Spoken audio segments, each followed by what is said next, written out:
Good morning. It is time to skip the BS. You will get none of that on this show. Time for Undisputed. We will get into Cowboys, Lions, and Micah versus the referees and Aaron Rodgers versus the world in just a few minutes. But first up, we revisit Lamar versus the Ravens. If you will remember, Lamar Jackson's contract negotiation with the Ravens got really ugly last season, got down and dirty. Ravens dared to allow Lamar to become a restricted free agent, only giving them the right, of course, to match another team's offer. But nobody offered Lamar a deal, which raised questions about league-wide collusion in hopes of keeping star quarterback salaries down. I mean, Lamar Jackson was a former NFL MVP in 2019. No offers? And all season, the Ravens treated him like he had proven next to nothing. There were questions about his durability, questions about his still 1-3 playoff record, questions about his maturity. You think the Ravens have been disrespected this season? Ravens management disrespected Lamar all of last season so badly that I reported he began refusing to participate in meetings, team meetings, and he finally shut it down for good for the season with some kind of knee issue with 6 games remaining. The Ravens eventually gave him great money, but that took 4 months after the season ended for that to happen. It sure seemed like the deal could have been done so much sooner and smoother. Lamar sure is earning his money now, isn't he? Now he's favored to win his second MVP. Before the season started, I picked the Ravens to win the Super Bowl because, as I said then, Lamar was about to have an I'll show you season. Keyshawn, good morning to you. Good morning to Richard. But Keyshawn, please, you first. What do you make of what Lamar went through last season as it applies and impacts this season? Well, I mean, in terms of the negotiation, it's a negotiation. That's what it is. We, as outsiders, really don't know what's going on internally with Lamar's camp, okay? There's so many different reports and so many different things that was being floated out there because, quite frankly, we didn't have information. We were guessing. And what I mean by we, I mean us talking heads on these shows was guessing about what's going on with Lamar and the Baltimore Ravens in terms of the future. Now, look, there was speculation, there was collusion. There was all this, oh, well, you know, because of Deshaun Watson's deal, they got together at the owners' meeting, one of those places in West Palm Beach or wherever they meet, Arizona, at the Biltmore Hotel, and they all said, no, we're not going to do this anymore, Skip. We're not doing this. I didn't see it that way. The way that I saw it is it's the middle of a negotiation. He has a certain number that he's comfortable with on the guaranteed money side plus the years. Then when you look at the teams, because everybody's saying, well, there's so many quarterback-needy teams in the marketplace for quarterbacks, and here's one that's sitting there. What I continue to say, and I'll continue to say it until I die, they were never going to put an offer sheet together for Lamar, meaning other teams. Why would I negotiate, and follow me here, why would I negotiate, Skip and Richard, for the Baltimore Ravens if I'm another team? And I already know you ain't letting Lamar Jackson leave the building.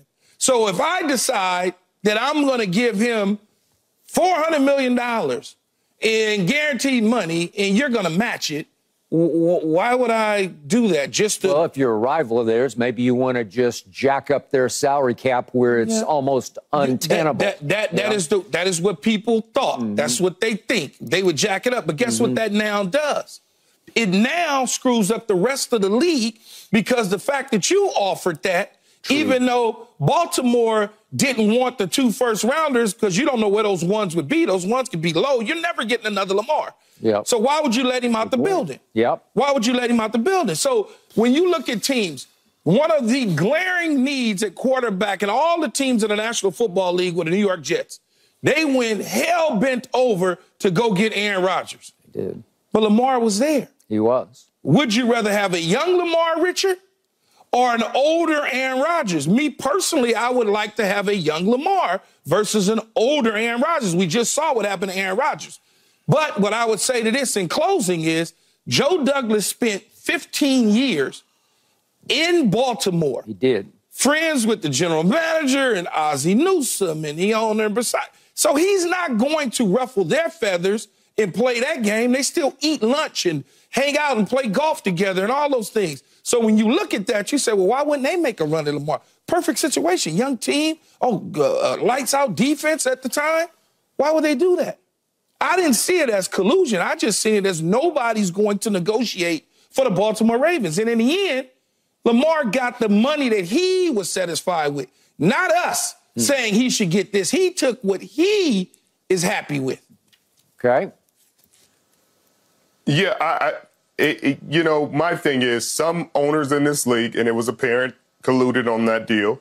And they just do not care about winning necessarily. Some owners in this league are not concerned with winning. They're concerned with the bottom line, making as much money as they can. That's why they skimp on certain things when it comes to players and salaries and things in the building. They're not trying to win football games. The Washington Commanders at the time were one of those teams. And there's no evidence, there's nothing you can tell me to say for them not to be able to say, hey, let's take a shot in the dark. Like it doesn't take a ton to put together an offer sheet. You got nothing to lose. And so it's not like you're sitting there saying, man, we got to jump through all these hoops to put in an offer sheet. It's not that complicated at all. So it literally was a no-lose situation for a team like the Commanders to put an offer sheet in, take a shot in the dark. Hey, if they don't match it, cool. Take the first rounders. We got a quarterback of the future. We can build on. We got a new ownership group. We're going on, and we're going to do good things. The fan base is excited. Literally, it would have been up the street from Baltimore. You move up to D.C. So a lot of his fans, I'm sure, would have moved right up on to D.C. To follow his career. And so you could have put butts in the stadiums. You could have made your franchise better. But instead, you said, a lot of these bad teams were the first ones to say we're not in on them.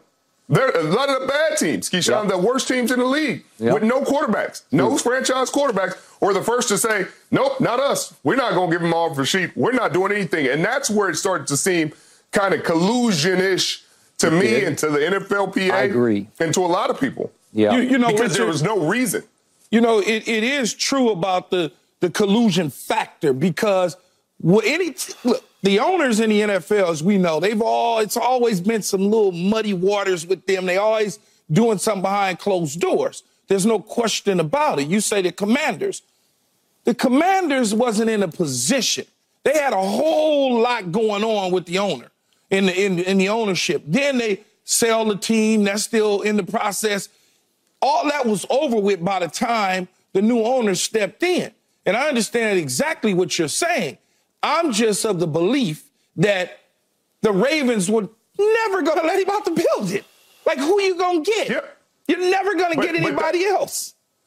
But that's my point. Like, it's not like you got to do a ton to put up together an offer sheet. And that's why people are like, well, they wouldn't have negotiated for the Baltimore Ravens. It's not that hard. Hey, you look at the baselines, you look at the comparables, you put together an offer and you throw it out there and you say, hey, if it doesn't work, it doesn't work. It's not like you have a franchise quarterback and you're like, hey, man, we don't want to upset our franchise quarterback to make it seem like we're going after other guys. You literally got nothing to lose in a situation. If the Baltimore Ravens match it, then you're like, well, they matched it. Cool. But everybody just assumed that. Now, if you said Joe Burrow was on the market, if you said Patrick Mahomes was on the market, I guarantee you every team is putting together an offer sheet and throwing it out there and just going to say, hey, well, y'all going to have to show us that you're going to match this. They're not going to just say, well, the Chiefs aren't going to let him walk out of the building, so we're not even going to try for it. They're going to say, bro, if we got any chance at Patrick Mahomes, we're taking it. And that was the weird thing about this with Lamar. They didn't take the chance. So it's odd. Now, again, they did that in the draft. That's why Baltimore got him at the end of the draft. And then you thought this other time around that you're like, oh, teams aren't going to miss on him again. They've seen he's been an MVP in this league. There's no way they miss on him again. And they did. No, they didn't miss on him. He just should have played receiver. I heard that. Right. Okay, so let's skip the BS here. And let's get to the truth of this. There's still a lot of people in charge, in power in this league who don't care for Lamar Jackson, who don't believe in him, don't buy him, didn't want to buy him a year ago, didn't want to risk plunging for him a year ago, even though he had in 2019 won the MVP. And if you remember what happened at the end of 2019, They played a home playoff game against Tennessee, and I thought Lamar played very well in that game. He ended up throwing it almost 60 times, which was the problem. But obviously, Derrick Henry ran wild on them. And Lamar threw for 365 again. He was 31 of 59. He ran for 143 yards in that game, but they lost 28-12 at home to the Titans. And that plunged Lamar's playoff record to 1-3, where it still stands today. He's 1-3 in the postseason. So a lot of people were skeptical of that, I believe. But I think the Ravens were a little skeptical of that. And Keyshawn, I'm not sure they weren't going to let him out of the building. I'm just not sure. It didn't feel that way to me because they were never going to let him out of the building. You want to talk about mistreatment? Hey, this got so ugly that I heard from a receiver who was in the meetings with the Ravens that Lamar was so hurt by the way they were treating him that about midseason, and Richard will remember this game. Remember the Thursday night Tampa game, Richard? Weren't you there for that one? Yeah. Okay. Mm-hmm. So he balled out in that game. And I always say, I don't usually call many quarterbacks a baller, but Lamar's just a gamer baller. And in that game, he threw for 238 and ran for 43 yards and completely outplayed Tom Brady at Tampa, and they won that game handily. Well, it was 27-22. Remember, that was the game as Lamar left the field. There was that sign, I think we have it if we could show it, that a fan sort of dropped down about pay him, and Lamar was so moved by it, he picked it up. Yeah, pay him now. That he went back with the sign and signed it for the fan and handed it back up to him because he appreciated it so much. But Lamar was just so crushed by all this that he wouldn't even participate in meetings. And usually I'd be the first to say, come on, you got to do it for your team. But I was on Lamar's side here because it was clear he had done enough to earn a deal. And I thought he would have gotten that deal before last season started. They could have paid him then. But no, they just let it fester and simmer and finally sour all through the year. And remember, the last 5 games, Lamar just said, I ain't playing. And I didn't blame him one bit because he had a knee issue. But I don't think, again, they had a playoff game at Cincinnati. They did make the playoffs, and they had to go with Tyler Huntley at quarterback, and they lost, obviously. Lamar couldn't play in that game. And here's what I would say to that, though, Skip.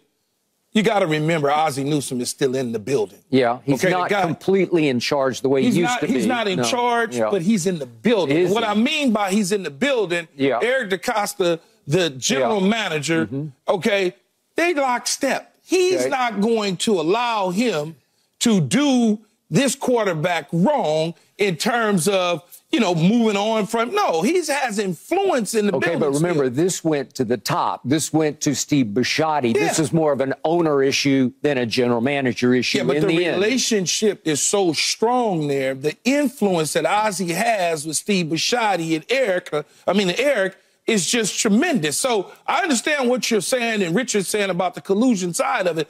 I am of the belief that they were never going to let him out of the building because you can't replace him. 2 first-round picks, totally that ain't nothing. Yeah. What are those picks, 28 and 32? That's not what it is. And then when you say, well, they didn't believe in him, they drafted him. They literally drafted him, Skip. Well, the same after staff. Everybody else said no to him. This is not a different staff. This is the same staff that drafted him. Okay. Remember what had happened? Go ahead, Richard. With the Baltimore Ravens and Ozzie Newsome, you have rarely to never seen them let one of their foundational pieces even get close to free agency. They've always been great about getting their guys sewn up before it ever gets to that point where things get contentious. They say, hey, Ray Lewis, whether it's Ed Reed, whether it's whoever it was, the greats of this franchise. Defense. The greats, well, that's all they didn't have a great quarterback. No, but I'm saying even Flacco. Flacco, when they had Flacco, they gave him his deal before he ever got to any kind of situation like this. Yeah. And so instead of doing that with Lamar, you said Ozzie Newsome is lockstep with DeCosta. It doesn't seem that way because Ozzie Newsome has never done this and put anybody through this kind of process, especially your franchise quarterback. But you're dealing with a different level of money versus Flacco, though. You're dealing with $100 million versus $300 million. There's a different level there. Yeah, but it's a different level with every single quarterback that's going to get negotiated with right now. That's just a point of conversation. It's not on top of that, this is an astronomical. He's not even the highest paid quarterback in the league right now. He's not the highest paid quarterback because he's happy with his money. He's happy. No. I mean, what he was at the time, but Patrick Mahomes has the escalator that always, hey, no matter what, he'll go above whoever is the top at the time, which is perfectly fine. You know, that's the way the Kansas City Chiefs work. But I can never see that's value. That's a guy where they say, hey, this is our franchise quarterback. We would never want to frustrate him. Hey, if somebody gets 52, we'll give you 53. If somebody gets 55, we'll give you 56. Every team is different, man. They negotiate. They all different. But this was a lack of appreciation. It was. Like, imagine a quarterback winning an MVP in this league and then having to fight for his life to get the money he deserves. To fight for his dang life to get the money he deserves. He won an MVP on a rookie deal. See, and then had to go to the table. I don't think he had to fight for his life. I think in the end, it's all a negotiation. This is big boy stuff. This is not small little kitty stuff. This is big boy stuff. I understand when you look at what Cleveland did with Deshaun Watson. They backed the truck up. They needed a quarterback in 50 years. Okay, but that could have happened when you risk putting Lamar out there as a restricted free agent. Is there another Jimmy Haslam out there? Because you're going to risk that he's just going to plunge and say, I'll take Lamar. I'll give him whatever he wants, and I'll give you whatever you need in the draft picks that you get. If somebody puts together an offer sheet that you can't match, if somebody gives him $60 million per year fully guaranteed and you cannot come and match that, you have risked that by letting him be a restricted free agent. There's no question about that, Richard, that there is risk. But much like we started this conversation just from the collusion standpoint, these billionaires are billionaires for a reason. Okay, they communicate with each other, whether you want to believe it or not. They do communicate with each other. They knew Jimmy Haslam was kind of off the rails when he bought the team in Cleveland, that he might do something. They understand that Tepper in Carolina might do some wild stuff in terms of hiring and firing and bringing. They know this. They all know who's what. For many years, the maverick in the National Football League was Al Davis. Every owner understood, let's not cross him because he's getting ready to do something to have us in court, whatever. They all know who it is. They knew that Jim Irsay was never going to put an offer sheet together for Lamar. They knew that. Like, they just know these sort of things. There's only 32 families and owners. There's only 32 of them. But they're not.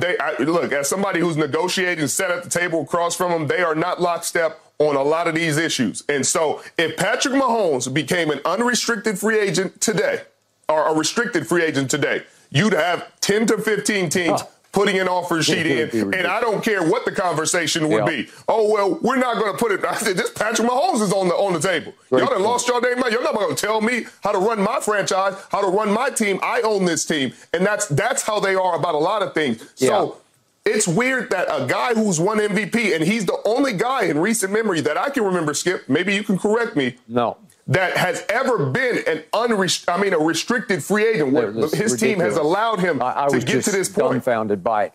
Richard, speak to this because you have negotiated for yourself. Lamar, with some help from his mom, was negotiating for themselves against Steve Bisciotti. How sticky can that get?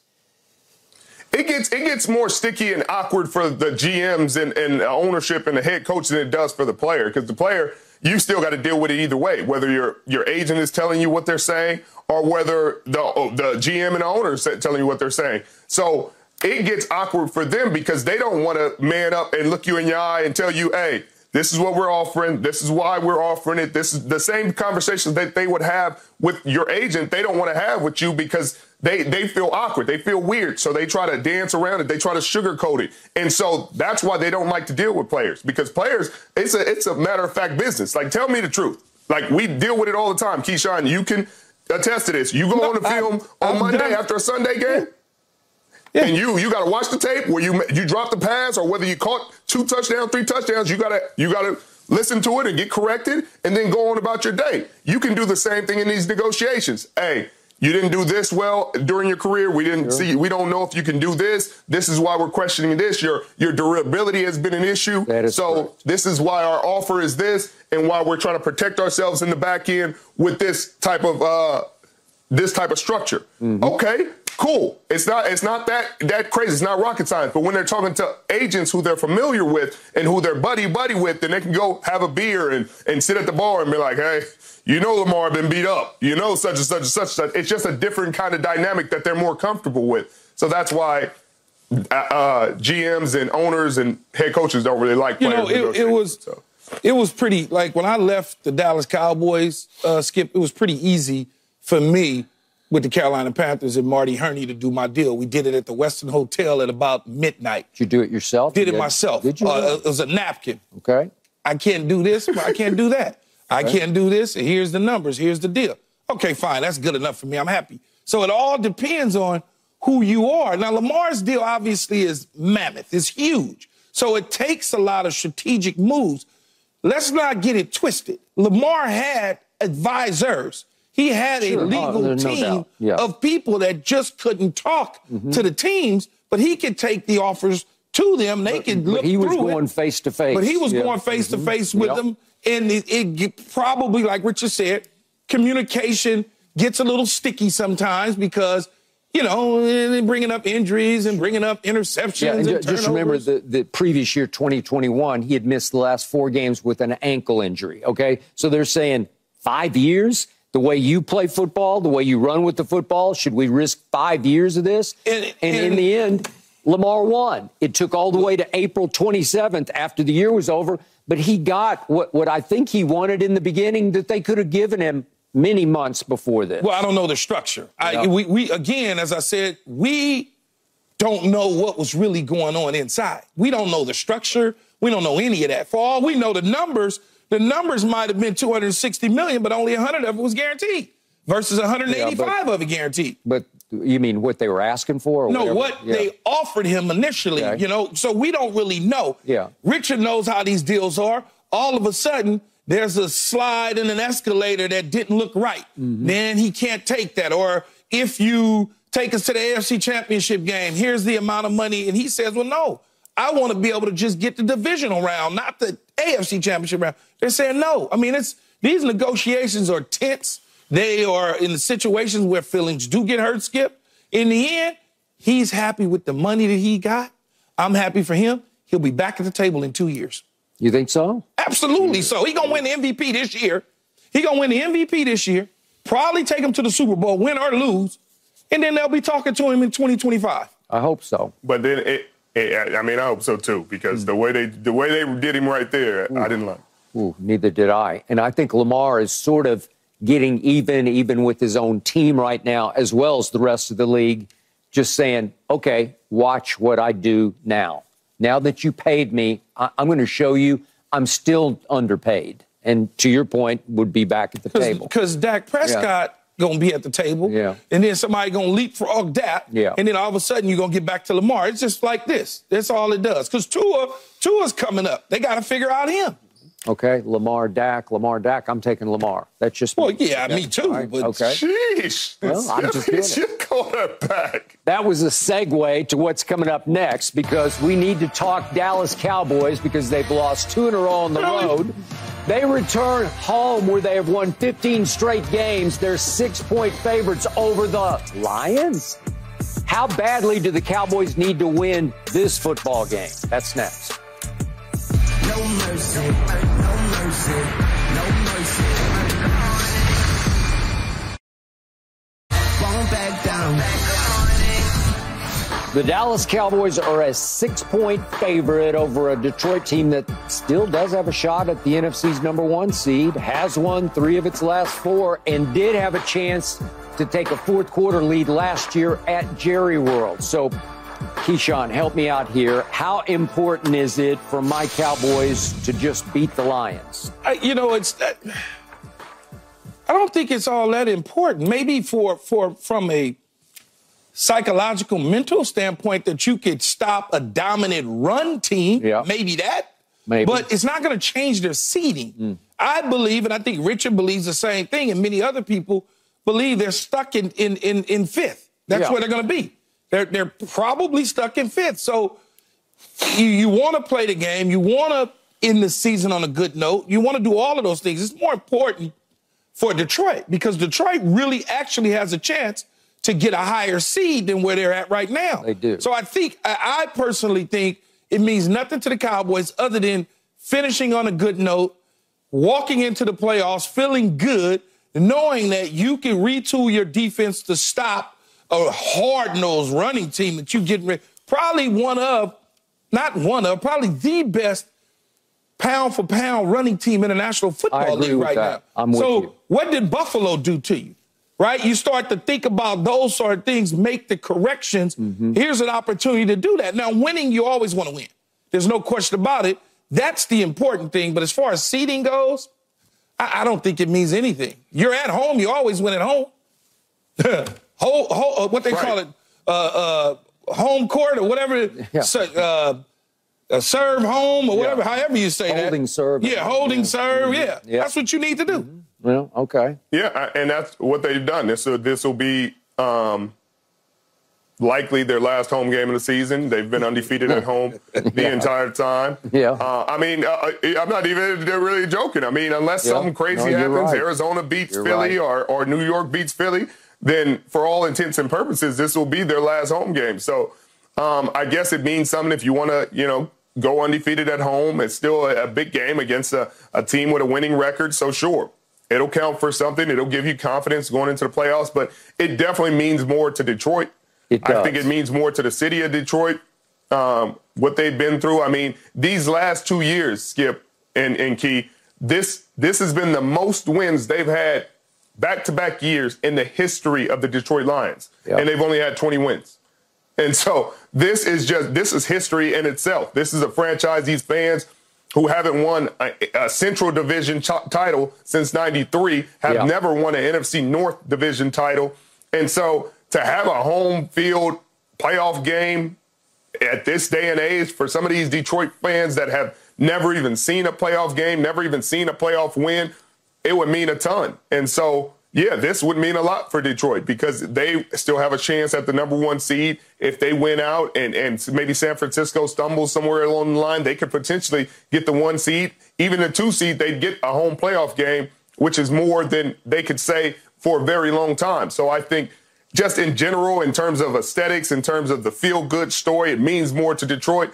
In Dallas, I mean, it doesn't change anything. Like Keyshawn said, No, he said they're in the same seed, whether they win, they lose, they tie, they're going to be in the same spot. Okay. So, to Keyshawn's point, is there still some long shot hope of winning the NFC East? Yes, there is. I already told you, well, it's like that. I already told you, I still believe Philly will lose another football game, not to Arizona. I just think somehow, I don't know if Tyrod's going to be starting for the Giants in that last game, but it'll depend on whether Philly needs to win the last game or not. But if they do, I still think the Giants will beat them at the Giants to close the season. They almost got them in Philly this past Sunday. Or was it, what day was that? Monday. Yeah, Monday. I'm losing track of the week. Okay. Right. The point is, I already told you, I don't think my Dallas Cowboys can beat the Detroit Lions right now because I think the Lions are playing at a higher late season level than the Cowboys are. I do think my team has lost some edge, some momentum, some confidence, some spirit, something that winning teams have and losing teams this late in the year just don't have. And I'm still left flat by what I saw at Miami because I didn't love it, but I couldn't hate it, what they did at Miami, because they played okay. They played some solid defense. They held the Miami Dolphins in Miami to 1 touchdown. They held them till late in the game to 19 points until the last walk-off field goal. So you have to say, okay, that was pretty good. But I never, ever, during that whole football game, did I ever think the Cowboys are going to win it. And that's horrifying to me this late in the year. So how much do they need to get back on that horse and ride it? Well, if they go home and win a game against Detroit, and they are 6-point favorites, which surprised me. I tell you guys, I try to guess the spread before I see it. I thought they'd be 4-point to go to 6. They're saying Dallas is significantly better than Detroit. Now, I don't think Dallas is. If I were a bet man, I would bet against my team. I would take the 6 points. At home, they're a better team. They have been sensational at home. They've won 15 straight games by lopsided scores. Yeah, at home, they're a better team than Detroit at home. But as far as what they could prove by beating Detroit to Keyshawn or Richard, I think they'd prove nothing because you guys would just throw up your hands. No, and that's say, not true. Here's what I said to you, Skip. Yeah. Show me you could stop what's been bothering you the entire year from the Arizona game. Show me you can stop the run. But they did that in Miami pretty well. They outrushed the Miami Dolphins 97-91. Coach, that's pretty good. Coach, different type of run team. Okay, well, obviously, I told you that going into the game. But this is a more physical. It is. Buffalo, San Francisco. Plus. Physical. Jahmyr Gibbs is flat out electric, and he can catch it as well as run with it. And if you look at what he's been doing the last couple of weeks, he is catching fire. He is figuring it out. Go ahead, Richard. Yeah, but this is one of the best offensive lines in football. It is. And they're bullets. I agree. And they're mean. They're you talk about Penei Sewell and the rest of these boys. They get after it. Their head coach is that kind of guy, Dan Campbell. They He's reflect one of those him. They do. Bite the kneecaps. Blue-collar guys. Keyshawn, you Ben played Johnson. with him, right? Oh, yeah. Oh, in Dallas? Yeah, Ben Johnson's one of the best coordinators in football. And he's going to get a head coaching opportunity this next season. So he'll draw up some cool things. Aaron Glenn on the other side. I don't know if they have enough defensively in the back end. They have some guys that can play, but they just, I don't know if they have enough to stop what you guys have been able to do and the rhythm that you've been in the passing game and Dak Prescott. So I think that's why Vegas has the 6-point spread, because that's kind of the unknown. Your receivers, CeeDee Lamb, Cooks, Gallup, your tight end against this defense.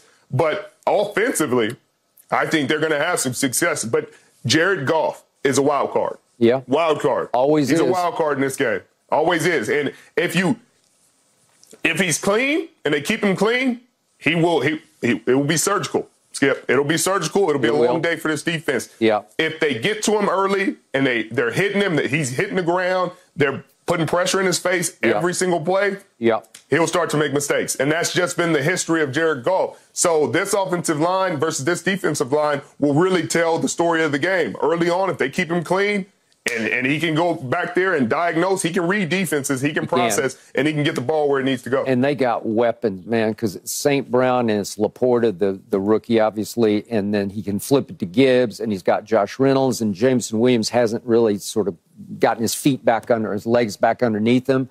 But they got weapons, and I know they're going to feel good about playing in this building because I remind you, you can say, well, it was last year, but they still got a good taste in their mouth, at least for 3 quarters, because I'm going to remind everybody, the first play of the fourth quarter last year at Jerry World, they have it 1st and goal at the 1, just like we had it 1st and goal 1 on our opening drive at Miami. But this is the first play of the fourth quarter. If they cash this, they go up 13-10 early in the fourth quarter, and they know that. And Jamal Williams got stripped at the goal line and lost it, and all of a sudden we pounce on it, and all hell broke loose on Detroit because that was their first turnover. Then Goff threw an interception, to Richard's point, and fumbled another, got strip-sacked on another one. All of a sudden, the game just blows up on Detroit, and they lose 24-6. But I'm telling you, it should have been 13-10 Detroit early in the third quarter. So I don't think they'll be intimidated by 15 in a row at Jerry World. They're not going to be intimidated, but you are a better team at home. You're averaging 40 points. Yeah, it's unbelievable. I mean, it's, this is the best team that you will play at home this year. Seattle gave you a good run for the money. Philadelphia, whatever that was, they walked in and that was it. The Rams at the time were not playing good. You knocked Stafford out of the game. Yep. But this is the best team. Like Richard said, they're scoreboard watching. They're trying to see if the Rams could upset San Francisco or somehow the Commanders get an onside kick and win the game. That's what they're looking at. They're scoreboard watching because they have an opportunity to get the number 1 seed. If they get the number 1 seed in Detroit, come on. Even the 2 seed, they already got a home game because they won their division, so they got a home game. And when you're the 2, you never know what could happen to the 1. You don't know what's going to happen when you're the 2, right? All of a sudden, you look up in the 1. Oh, I got home field advantage as a 2 throughout the playoffs now. So they're going to come in there ready to play. I want to see, though, can Micah Parsons and Lawrence and the rest of the defense stop the physicality of Dan Campbell and Ben Johnson and what they're going to try to unleash on play calling against you? They are third in rushing behind the Ravens and the Chicago Bears, led by Justin Fields and his legs. So you can see they're third in rushing. They're fifth in points scored, but to Richard's point, they're 24th in points allowed. So they've been pretty shaky to bad on defense. So this is the game where you just have to outscore them because you're going to think they can score. Even if you outscored them and you won the game, if they rush for 190 yards, I got a real problem with that. I know, and they well might. I think they got potential. I think Jahmyr Gibbs, I think he's better than the Cook kid up there in Buffalo. I just think he's more explosive than James Cook was, who exploded all over us at Buffalo, obviously, and they just ran us completely. And because Richard knows this as a defensive player, come playoff time, the teams that are portable, that you go up against that can run the football, those teams are dangerous. All right. So here's my weird theory about this weird Dallas Cowboy team, because we've seen them explode before. We see the firepower, we see the positives, and we see all the negatives. So I don't care whether they win this game or not. In fact, I don't really want to come in here on Monday and hear you guys say, well, that's what you always do. You win at home.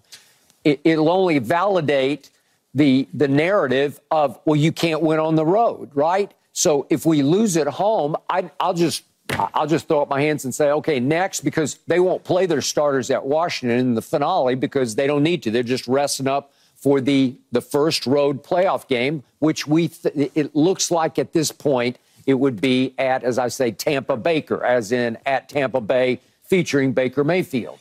So if that's the case, I think we could go win that game. We beat Tom Brady in that same game last year and beat them badly.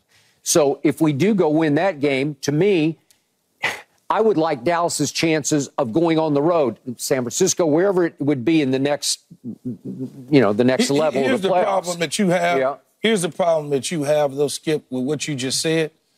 The Dallas Cowboys are not the type of team that need to rest up. Okay, they're just not. They need to win every single game. Yeah, they're just not. Okay, but you want to make sure you're healthy going to Tampa. But you want to go into the playoffs with some momentum, man. You don't want to be talking about, lost all the momentum. You don't want to be talking about no resting up because you will get your doors blown off. All right, but you already said it doesn't matter whether you win this game or not, right? Yeah, but you still want to show up. You don't want. I've been there. I've been there with the resting up and all that, and looking ahead because we clinched early.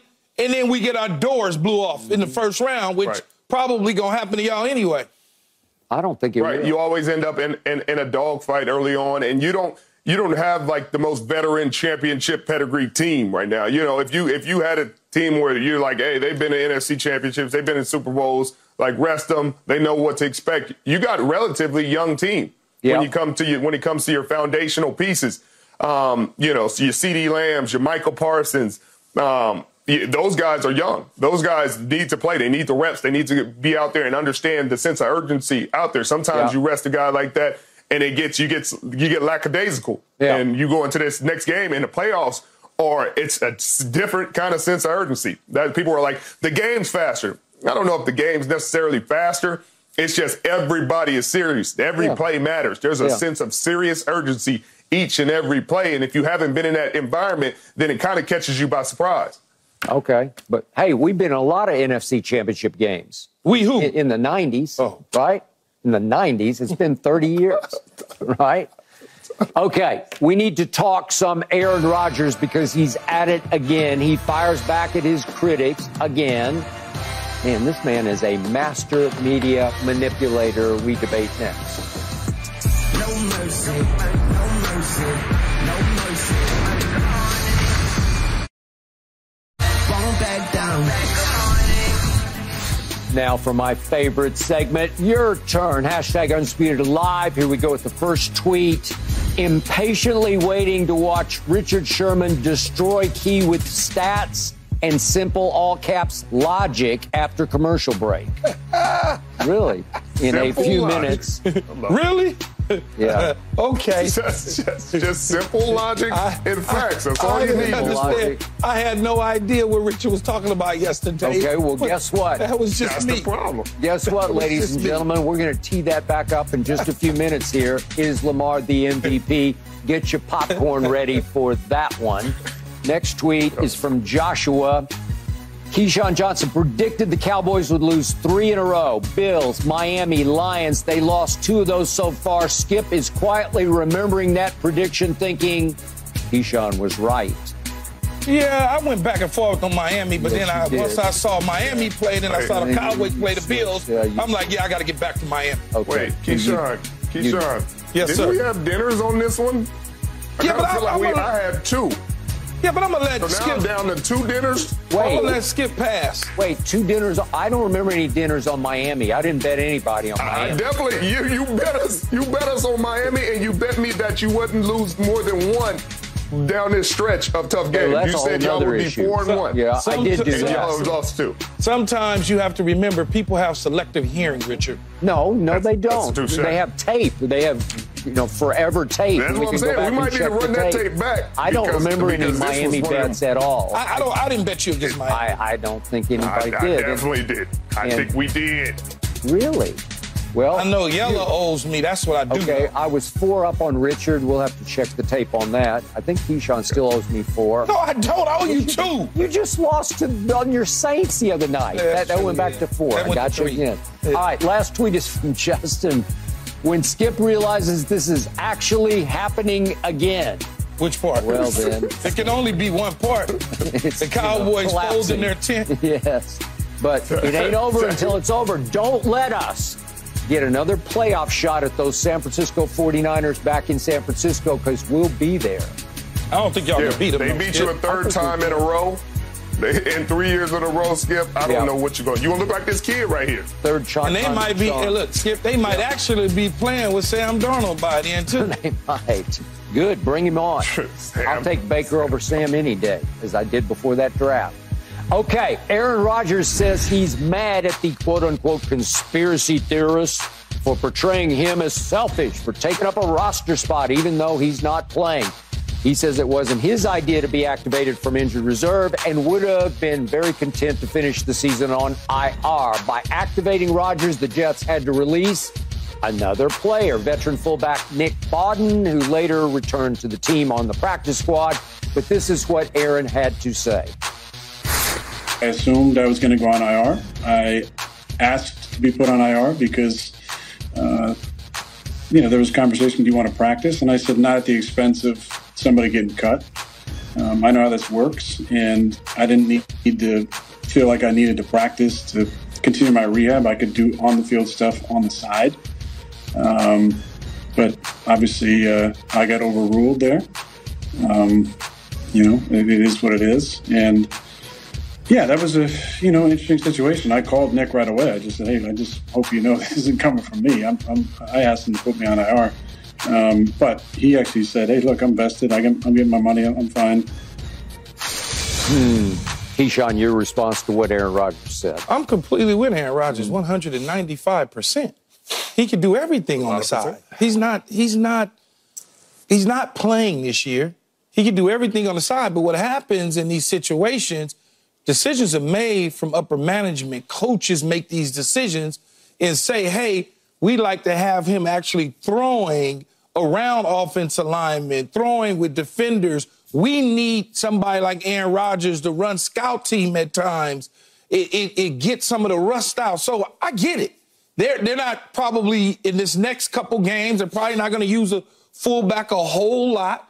The guy's getting 1 point or whatever the proration is on the 1.1 million from being a vested veteran in an opening day roster. So look, here's why Aaron Rodgers is always, I guess, attacked in conspiracy media, whatever you want to call it, because he's always on those shows talking about something going on. Well, it's that show. It's not those shows. Or that Pat McAfee show. Yeah. He's always on there every week. Every week. Talking about something. And I think it has become a situation where people are tired of looking at him and hearing him. And go back all the way to Green Bay. It was kind of like the same thing. And, you know, people just kind of like, it's all about him. It's all about him. Most players that are injured and not playing, they go away. They just hide. But they're not Aaron Rodgers, and they don't have platforms to be able to, you know, say whatever it is that he's one message that he wants to get out, whether it's him going in a cave for 2 weeks in the dark. I don't have a problem with what just happened in New York at all.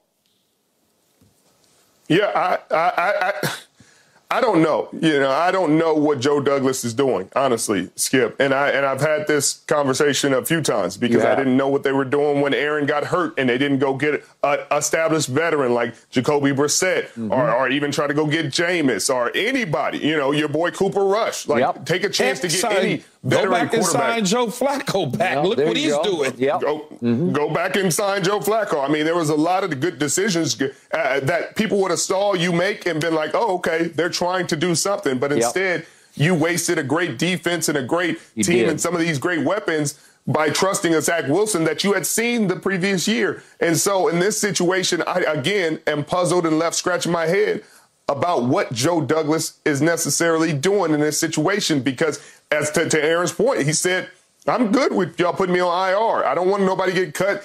And what it seems like the Jets brass said was, hey, this guy's contract is fully guaranteed. We're going to elevate him back on the practice squad. We're going to elevate him on game day because you get to elevate a practice squad a certain amount of times without it counting against the roster spot and actually sending him through the waivers and all that. So he's likely going to still be active on game day, and Aaron's not. But it just seems like a lot to be doing for a quarterback who isn't going to play. You're not in playoff positions. If you're in playoff positions or in the hunt, you'd say, hey, they want to motivate this team. They want to just see, you know, it's a carrot. You see him practicing, you know, having your leader out there would mean something. It means something to have your guy out there saying, hey, if we can get to the end of this road, he can bring us home. Cool. But you're not in that position. So I don't really understand this move at all. Yeah, I don't even know what to say, Skip, because I really don't. But but in the end, I can only think that they want to see give him the opportunity to get reps, like I said, with people around him, and he can throw to the receivers. And that's the only thing I can think of.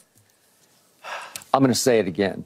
Aaron Rodgers is the all-time master media manipulator. He just pulled off becoming year-long the most talked about, written about, debated about New York Jet, and he played 4 snaps this year. And he managed to keep himself in the center of attention week after week after week by dangling, teasing this little caveat of, I'm going to shatter the mold. I'm going to come back way faster than anybody ever has from Achilles reattachment. And I know, Keyshawn, you've wondered, did he really rupture? I'm just sure he ruptured. I'm still going to ask the question. I understand. But I am virtually sure he ruptured. That Dr. Elatraj out here in Los Angeles did the surgery. I'm sure he did a great job on the surgery. And I do think Aaron is somewhat ahead of schedule, but not so ahead of schedule that he was ever seriously contemplating stepping on a football field in a real NFL game and playing quarterback. I never bought it. I don't think Richard ever bought it. He's been through Achilles rehab himself. I think he would have stepped if they were in playoff contention. This dude's gonna play. I just don't think he would. Yeah, he would be playing. If they were in playoff contention, he was gonna play. Okay, this could be career-threatening if you re-rupture. It could be career-ending now. Yeah. So I know he was gonna play. Either way. Yeah, either way. We got a chance to sit down at dinner with Dr. Elatrosh, and that's the first thing I asked him. I was like, is this crazy? Like, this seems crazy. And what he said was it could have even been a faster process had Aaron stayed in L.A. and continued to rehab. Him flying back to New York and spending a week there kind of set him back. But to Elatrosh's point, he thought that Aaron could come back even faster than he is now if they just really just got after it and grinded through because of the technique that he used. And I was dumbfounded as I was having a conversation with him because some of the terms and some of the terminology and the techniques that he was describing, you know, kind of went above my head and above my pay grade. But But the fact that he believed that Aaron could come back, and he talked about the Cam Akers situation and how Cam Akers came back in 19 weeks. But so I do think realistically they were attempting to get him back on the field at this time and at this moment, but there's no point in leaving him active at this point in time. I mean, even if he's throwing to these receivers, they're going to be so pissed off on game day that he ain't throwing to them because it's going to be so good in practice. They're going to be like, man, I could have been getting this all year, and now I got to go back and deal with whatever Trevor Simeon's, and no offense to Trevor, but he's not Aaron. No. Yeah, and I've played on teams, Skip, where guys have come back from injury, and they're not ready to play in games, but they gave us looks on the scout team. Sure. So I can see Aaron taking scout team reps and doing those things. Now, to go back to what you said about a media manipulator, what is he gonna do? He's on TV every single week. This is not the backup quarterback. This is a future Hall of Famer. What, 4-time MVP? Is it 4? Yeah. Yeah, 4-time MVP, Super Bowl he can't just go hide in a corner. Even if he was in... Well, he could. No, he couldn't. Like you said, out of sight, out of mind if you're rehabbing. No. He's in New York. Yeah. He ain't in Canada. He's in New York playing football for the New York Jets. Yeah, but if he didn't do the show every week, we wouldn't have been talking about it. But he is the most prized possession in the offseason acquired by any team. Sure. This past offseason. He was the star of Hard Knocks leading up to. He was the star of Hard Knocks. So he can't just go hide. Because guess what? As you worked in New York, I lived in New York, I played in New York, I know about the New York media, they're going to find him. Even if he went somewhere and hid out in the middle of a island in Alaska, they would find him. Well, if he went on a darkness retreat, they wouldn't have found him, right? Because remember, he did that for 2 weeks. You can't find him on a darkness retreat. Well, I mean, it's a room that's dark, man. It's not as bad as he described it. Okay. But there's supposed to be no phones, no contact. No, there's no phones. Yeah. There's just a room with dark, and you get your food, and you chill, and you know, your mind. California stuff. Okay. All I know is I think Aaron is the biggest diva in the history of quarterbacks. And one of them. I just think he's at the top of my list. He's one. All quarterbacks are divas to me. Sure they are. Star ones. Well, you have to have some in you to play that position. I'm glad somebody finally admitted that the quarterbacks are divas and not put it on all receivers. Although no quarterback has been as big a diva as some receivers that I know. That's not true. They take the cake That's on not the true. diva That's not true scale. at all. It's not true. No, it's not. Well, what about 19 for the Jets? Just give me the damn ball. 19 from the Jets was a football player. Oh, I agree with that. He's also a big diva. He showed up every single Sunday. Well, so do quarterbacks. Okay? But here's what I would say about 19 from the Jets. He wasn't appreciated by the media, but he's appreciated by them now. Oh. You didn't know what you had until it was gone. Talk about it. Didn't know until it was gone. Really? Still looking to replace him. Really? Still, it's been, I don't even know, 20-something years, they still looking for the replacement. I don't know. Garrett Wilson looks pretty good to me. Again, they still looking for the replacement. Don't get me started there, Skip. Richard, are you buying this? They are still looking for the replacement. I'm just telling you the truth. Okay. Well, you're just... Skip, if he got his name in the record books, you got to give him credit. You know what I mean? If his name is still etched in them record books, then he's right. I just don't think you ever had Richard Sherman covering you while you were a Jet. That's a truth. That would have been a different story. You know what he's getting ready to try to do? Yeah. He wants you and I to go back and forth for about 30 minutes here. You know, that's what he's trying to do. Kill the clock? You know, that's what he's trying to do. He wants me and you. But here's what I would say.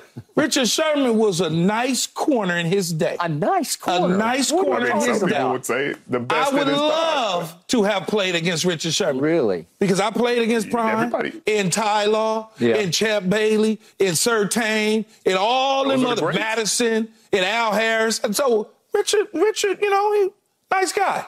I like Richard. I never heard Richard called a nice corner. I don't know. Nice guy. Richard, Aeneas Williams. I mean, I went through a pretty good gauntlet. Keyshawn, do you realize how tall and long Richard Sherman is and how he can match your physicality? Do you realize? I ain't worried about Richard. Richard's soft. You realize, Keyshawn, I played against Megatron. You realize how I played against Megatron, Keyshawn. He's huge. Yeah, and he's huge. Megatron. But do you one of the realize, greatest to ever play this game. Look, do you realize dudes like Ty Law is not small?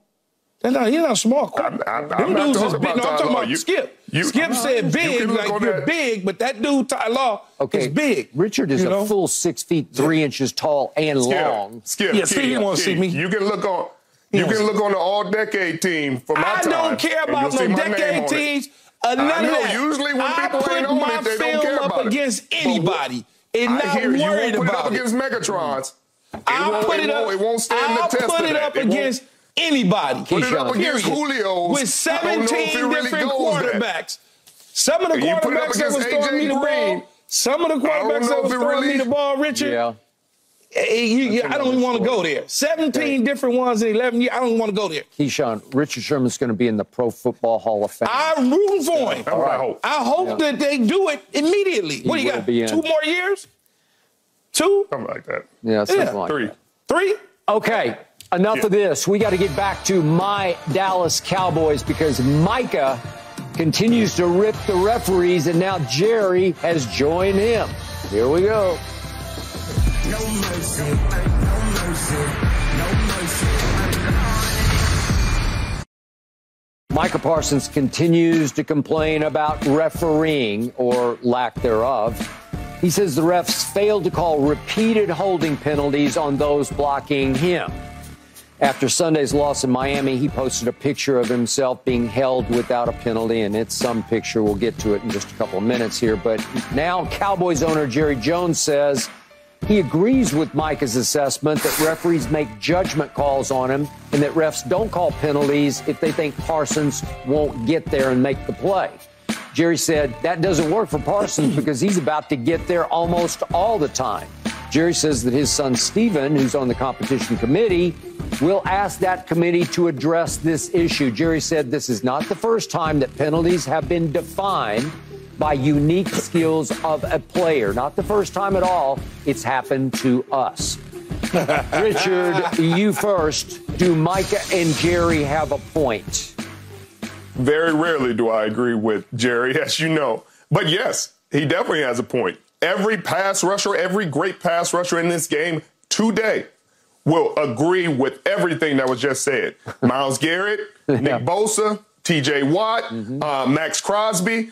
They would all say, Micah Parsons, stand on the table, Jerry Jones, go to the competition committee and do the same thing. But in the same breath, Jerry Jones and every single one of these owners will say, well, we want it officiated like that. We want our quarterbacks to be safe. Because if you let these guys, and you call it like you should, because you can call holding on Nick Bosa just about every play, on Micah Parsons just about every play, on Myles Garrett just about every play. If you call it like you're supposed to, then these offensive linemen will take their hands off. They'll play it straight, and they'll get beat. And these quarterbacks will be on IR before you bat an eyelash because these guys are ferocious. They're great at what they do. They have great technique. So Jerry's saying one thing, but if his quarterback is staying safe and staying upright, then he's okay with it. But if his pass rusher, on the other hand, is getting held, then he's got a problem with it. So I think they're making a whole lot about nothing because they are part of the competition committee, and they know that they're going to handicap the defense in every single way they can because they want, not only do they want points, but they want these quarterbacks that they're paying all of this money to be upright and healthy for the entire season so they can sell these games. You don't want 2 backup quarterbacks going at it for the whole season. Like this season we have so many backup quarterbacks, the AFC North especially. You got so many backup quarterbacks. The ratings, I'm sure, for those games aren't what they should be otherwise, aren't what they would be, and the records aren't. And so, I think they have a great point, but I don't think Jerry really wants to make that point. Because if they make that point, then you got other guys that are going to get freedoms too. All great points. You know, does he get held? Yes. He's in the trenches. There's going to be grabbing and holding, and guys are going to slip off and grab him around the neck, and another guy's going to double team him and grab him around the waist. So it's going to happen. That's just the reality of it. Even when defensive backs are in press coverage, they hold, they grab, that's what they handsy. And so when you look at Micah Parsons' situation, the way that I look at it is, when are these things happening? Okay, are they egregious? Is it a game-changing, defining moment in time that these are happening? Could he have closed out the game because he gets scot-free to the quarterback, then all of a sudden he's held, that's when you complain.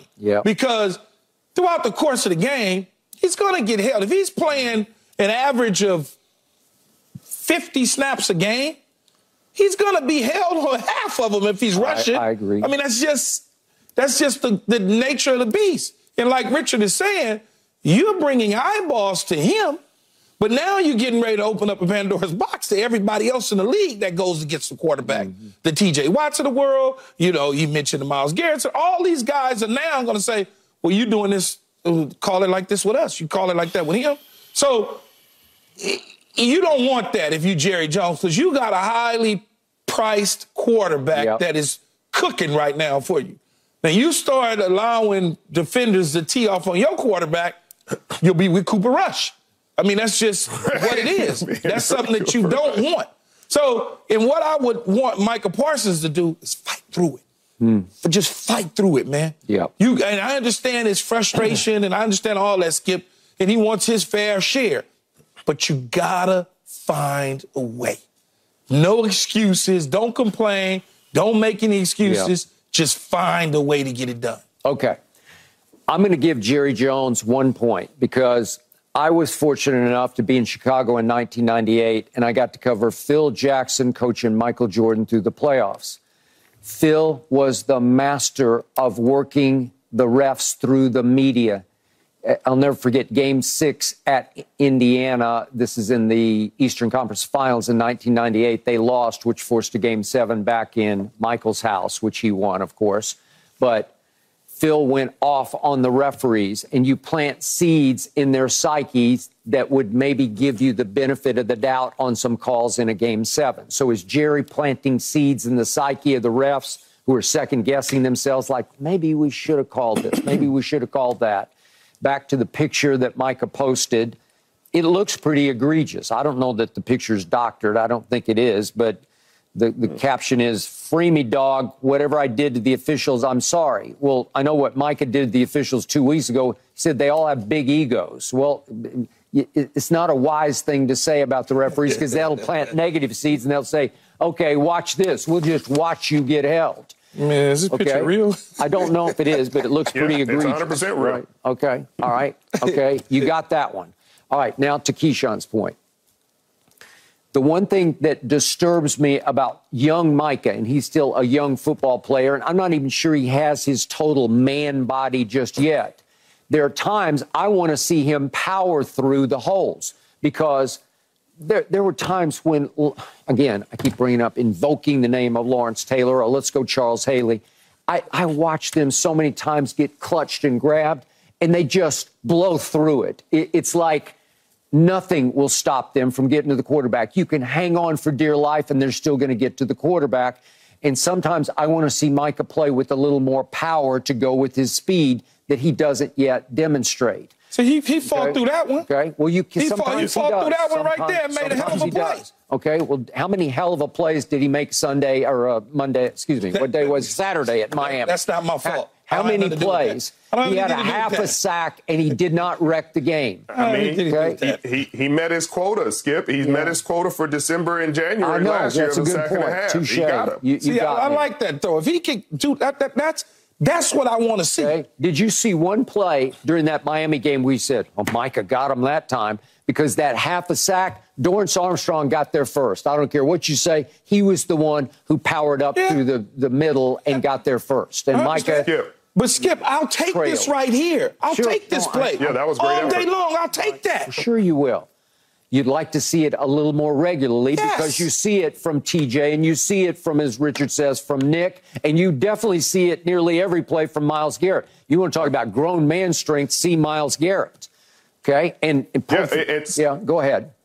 Sorry, Skip, but you talked about Charles Haley and the great Lawrence Taylor and Deacon and all these other guys. They had different things at their disposal, Skip. You can't just club and abuse like you used to be able to. They, again, made rules in place to limit what the defenders can do. That is correct. And to protect these quarterbacks. Okay, so what do I see so far from Micah? I see he has 13 sacks, and it's tied for 7th. It's not bad, but it's not great. It's not what we thought he'd be Defensive Player of the Year. I thought he would have had 20 by now. Okay? Yeah, there you go. Thank you. He's 6th in pressures in the league with 40. It's pretty good. It's not dominating. Okay, so he moves to 4. All right, so Pro Football Focus grades him the 4th best pass rusher behind Myles Garrett, behind Nick Bosa, behind Dexter Lawrence, who flies under the radar constantly. But okay, that's Micah's fine. 4th. You got 2 of the best dudes on your team. There you go. Now stop somebody. Okay, thank you. Now, back to your point. This is my biggest point about this. You just lost back-to-back road football games. You got destroyed in the first one. You didn't make plays that you needed to make to close the deal in the one at Miami. And now you're belly aching. Now you're sour graping. Now your focus is on the wrong thing to me, because I don't want to hear this from my football team right now. I need you just to go play football. I need you to focus on Detroit and go wreck Detroit's game. Because if you can, like Richard made the point, if you can put some heat on Jared Goff, he will unravel quickly. He's got that haywire gene. He will throw it to you, but you have to get to him first.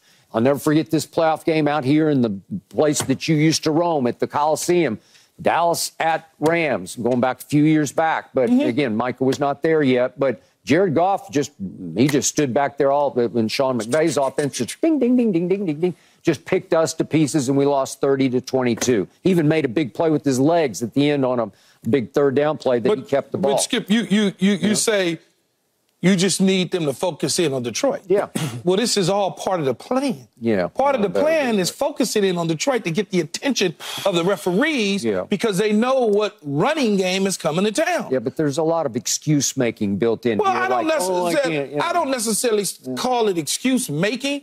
I call it bringing attention to what's been going on, because you're getting ready to go up against a team that's going to try to run the ball down your throat. So if you can bring this awareness to the referees at a moment in the time that you get ready to play them, and they see some of these egregious acts that went on in the Miami game, because one of the things that the referees do is they watch the film too, to better understand blocking schemes and what teams are doing, so they can make the right calls. So I don't mind what Jerry is in Micah Parsons. But right now, I'm more concerned about pancaking than holding, because I'm afraid we're going to get pancaked a lot in the run game. Well, that might be true. Yeah, okay. And Micah might get pancaked because he's soft against the run. I'm sorry, he just is. And you said it. I did. Yeah, I mean, look, Skip, I feel like it's part of the gamesmanship.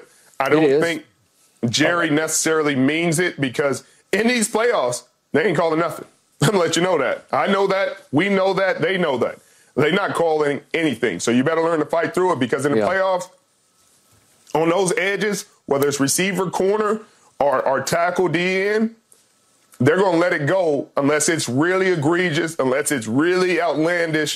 Because they want the game to be determined by the players on the field. These are the referees that likely called the least amount of penalties throughout the years, or at least made the least amount of mistakes. Those are the referees that get in the playoffs. So I feel you, Jerry, but you know, when crunch time, when the rubber meets the road in these playoffs, they're swallowing their whistles. That is correct. So to sum this up, the point that Jerry is making, that Micah has made, is that refs go with judgment calls on, did you get held to the point that you couldn't make a play that you were about to make? If you get held away from the ball or away from the passer, they just let it go. So it's harder on Micah, because he's going to get there a lot more than most rushers get there. So that's their issue, is that have they planted enough seeds to say, watch, because maybe he's going to get there quicker than you think he was going to get there, right?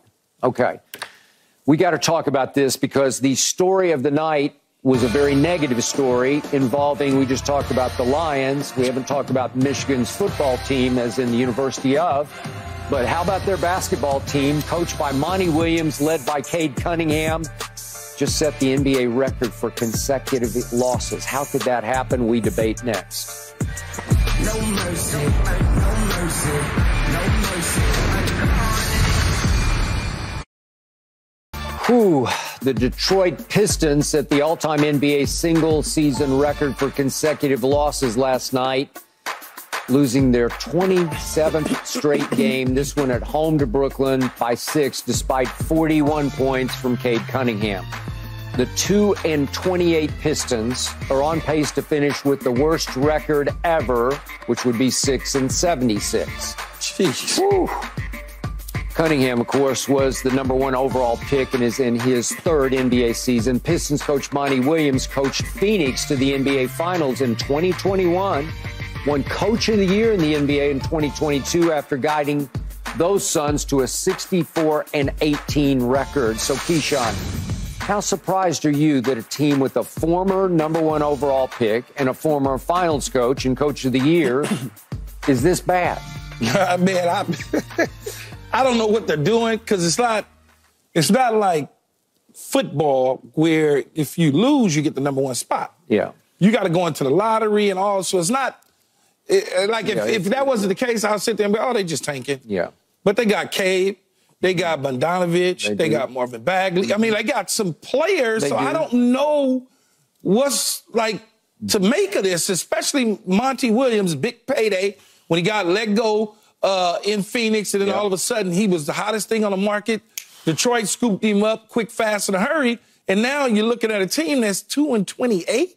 I don't even know what that looks like, though. I mean, it's like you can't win 5 games right now. No. I mean, like, come on. It's just not going in the right direction, because Monty Williams is a really good basketball. He just is. Or at least he was a really good basketball coach. He is. In his stops in New Orleans as well as Phoenix, and now in Detroit. And he, like you mentioned, he led them to the finals. And it just, I don't know what to make of it, Skip. They're out there playing, they're trying, but they can't win. And it's in basketball. If this was football, there's only 17 games and they've only won 2. And you sit there and you go, oh, they're not good right now. Yeah. But they played 30 games and they only got 2. Explain that. Help me. Help him, Richard. Yeah. I wish I could help. I don't understand it. I just feel bad for the city of Detroit, for the state of Michigan. Thank goodness for football right now for them, because the Detroit Lions are playing well. The University of Michigan football team is playing well, because they have just had some really tough sports stories. I mean, you talk about the Lions team that went 0-16. Now you're talking about a record in basketball for most consecutive losses in a season. I don't understand it. Because the coach, I really don't think he's the problem. I mean, some of this stuff is just lack of execution, sloppy basketball, lack of effort. The fundamental things that take no talent, effort, and attitude. But I really can't put my finger on what is necessarily the problem there, because they're not getting blown out in every game. No. But they're not winning either.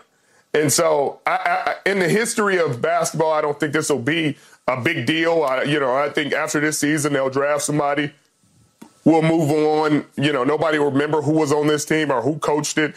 But I mean, it's just, I feel bad. I feel bad for the players, the coaches, the organization, and especially the fans. They started off 2-1, Skip. So, to that point, I watched their opener at Miami because I couldn't take my eyes off it, because they stormed back. They were down 19 with 9 minutes left in that game at Miami. And thanks to Cade and company, they stormed back, and Cade had a 30-footer at the buzzer that could have won it, and it was close. And it kept you on the edge of your seat. You thought, okay, that looked pretty good to me. They go to Charlotte for their next game, and they win handily. There was LaMelo. They were at full strength at that point. And then they go home, and they beat Chicago handily, 118-102. And I thought, okay, they're 2-1, and they came close to being 3-0.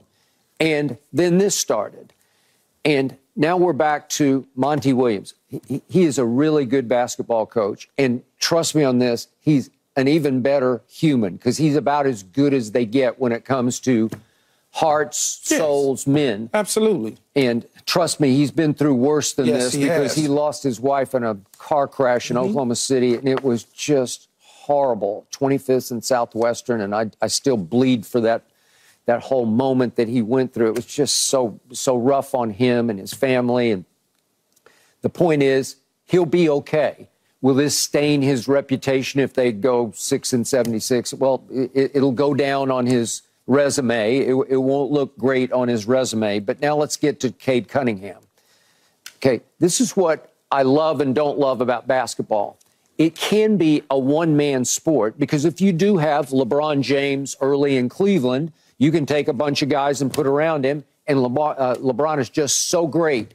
He was such a good young leader and scorer that he can transcend. He can lift that team up, and they obviously got all the way to an NBA Finals, ran into my Spurs, who were just too many Hall of Famers, and they got swept. But they got all the way to the Finals. So my point is, I did not love Cade Cunningham coming out of Oklahoma State, and I've sat right here in this chair and said I would take Jalen Green over him. Jalen Green's just a better scorer, but Cade's a much better all-around facilitator, passer, rebounder. He's got the whole the whole gamut of capability, but he's not transcendent. Some guys just are. They just have that leadership gene or that takeover gene or whatever that is. Cade, with all those pieces you talked about, is not able to lift them up, even though he gave you 41. He gave you 37 in the second half last night, and yet they got outscored down the stretch 26-15. Some guys have that it factor. I don't think Cade does, and it's not a huge. I'm not condemning him. It's just you're asking him to take. You're asking him to do too much, more than he is capable of doing. And so night after night, and they got a tough stretch. They're going to Boston now for their next game. Good luck with that. But they got a rough stretch of games. I don't think he's transcendent enough to lift this team up to break this streak anytime soon. So it comes down to look what Ja's doing right now in Memphis. Memphis got a lot of nice pieces. You can argue they have a much better team than Detroit does. But they were languishing, right? They were. Let's see, they won 4. Okay, so they're 10-19 now. So they were 6-19 when Ja came back. 6-19. Well, that's not a whole lot better than 2-28, right? And what has Ja done since he stepped on the floor? What's happened? They have gone to New Orleans twice now and won games. It took overtime last night. 4-0. Yeah, 4-0. It's Ja Morant. He's transcendent. There's something about the charisma factor, the impact. Yeah.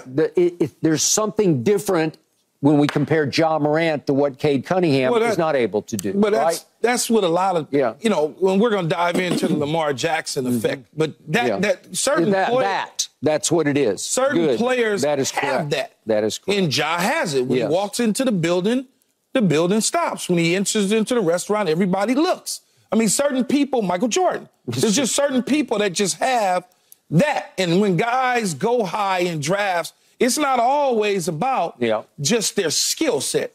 It's about the whole package that's being delivered. And I think a lot of people sometimes they forget that. Now, you mentioned Cade Cunningham out of Oklahoma State. You didn't necessarily like some of the things that was missing where Jalen Green had some of that. I mean, that happens all the time in sports. I mean, it just does. Yeah, it just does. And all this gets magnified by the point Richard made because in Detroit, the Lions are they're back. They just won the division.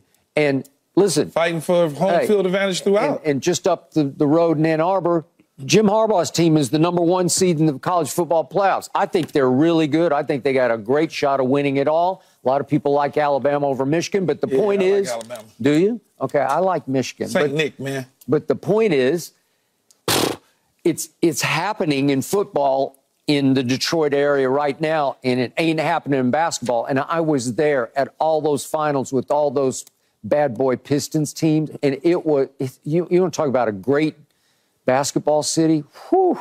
All the Rodman teams and Isaiah teams. Even the team that beat us. I mean, with Ben Wallace and company. Lord. They had a nice little run there. They did. And Rasheed Wallace, Rip, Chauncey. Oh, wow. And now it's come to this? Long time ago, though. It was a long time ago, but this is just hard to watch. And to your point, it's just hard to believe.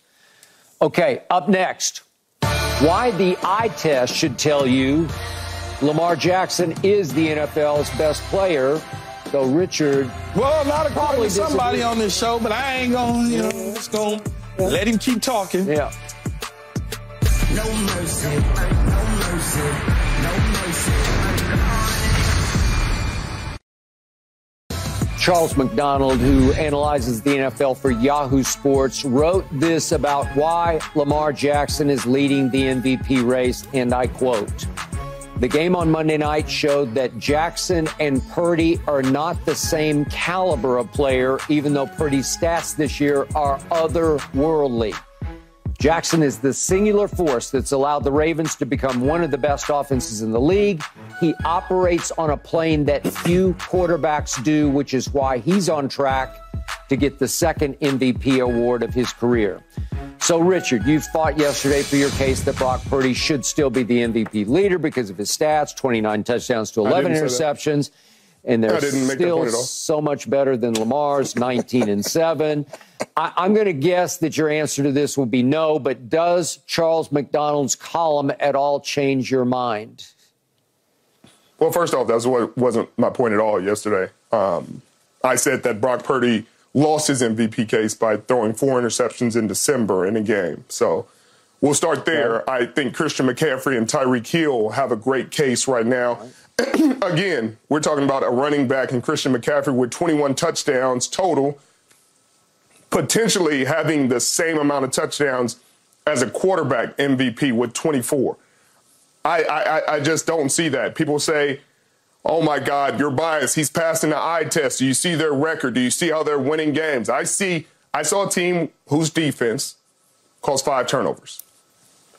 Got it. I saw Lamar Jackson play a really good football game. He threw for 250-something yards, 2 touchdowns, was dynamic with his legs. I think he ran it 7 times for 45 yards. I got it. Overall, as I've said, the numbers aren't there comparable to the previous years. So, I mean, you can argue to the death, eye test, this, that, and the third. You can't specifically back anything up with stats. Every quarterback to have won the award over the last decade or 5 years, we'll go with 5 years, has led the league in some category, whether it's touchdown passes, completion percentage, yards. It's going to be led in something, and they're going to be probably top 5 in everything else. That's just not the case this year. There's not a category you can find where Lamar Jackson is top 5 or top 10 in the categories that matter for quarterbacks. I think completion percentage, he may be 8 or 9, so we'll give him that. But usually when you're talking about an MVP of the league, you're talking about 1, 2 in just about every category. You're talking about touchdowns, completion percentage, yards. And in Lamar's case, his combined yards, his rushing and his passing yards, and his combined touchdowns. The year he won it, he had 43 total touchdowns. He had 1,200 yards running the football. He had, I think, 3,100 passing, which is fine. You combine those, he has about 4,300 yards. Got it. But when you talk about that and you say, all right, he passed the eye test. Got it. I got it. He looked really good this game. But are we going to say, hey, if Tua Tagovailoa, when they play this week, if he beats Lamar Jackson, then automatically, regardless of everything that has happened this season, since their record is great, and he beat Lamar Jackson, and Lamar Jackson was the leader this week for MVP, then he's all of a sudden the MVP? I don't know if that's how it works, but that's what you guys are telling me. You guys are telling me that's how it works. So I guess I got to accept it. I would hope so, that you would accept it, because we are telling you that's how it works, because that's how it's been working every other week. Right? Jalen Hurts 6 weeks ago, he was a front runner. He was the front runner, right? I mean, that was the case. You talk about Lamar Jackson's numbers, Richard. The numbers across the board offensively this year are down in general. They just are. Okay? They really aren't. They are down. They really are. And then when you look at Lamar's numbers from his campaign in the year that he won it, his numbers aren't dynamic. But just like he said, when you look at him on the big stage on Christmas night, and the world is watching, 3 MVPs are in the game. He had the best game, the most exciting. Yes, his defense got the football for him to score points. That's what you do. You did it for Russell Wilson and Marshawn Lynch. That's what you do. Warren Sapp and Derrick Brooks got it for me to try to score. That's what you do. So when you look at him and you watch how he dazzles and runs around and delivers the football, that's in sync.